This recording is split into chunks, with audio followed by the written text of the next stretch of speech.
halo Sobat Polri. Suasana hikmat dan penuh haru mewarnai acara pelepasan jamaah ibadah umroh 7 personel Polri dan 4 bayangkari berprestasi Polda Aceh.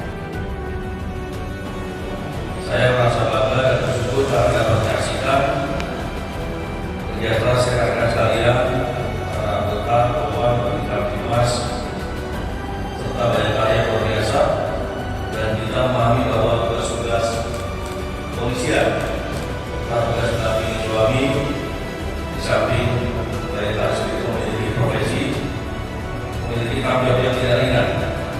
Oleh karena itu sudah sepatutnya kita memberikan apresiasi yang tinggi karena dedikasi berusaha bersama dalam pelaksanaan tugas.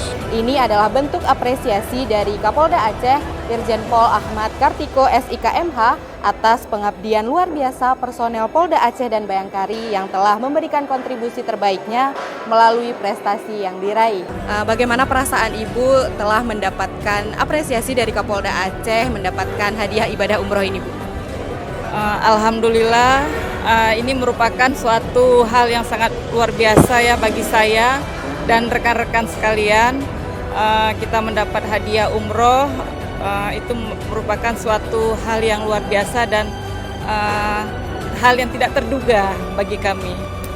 Perasaan saya sangat senang, bangga, terima kasih kepada Bapak Kapolda beserta Ibu atas anugerah yang sangat indah yang Bapak dan Ibu berikan kepada saya.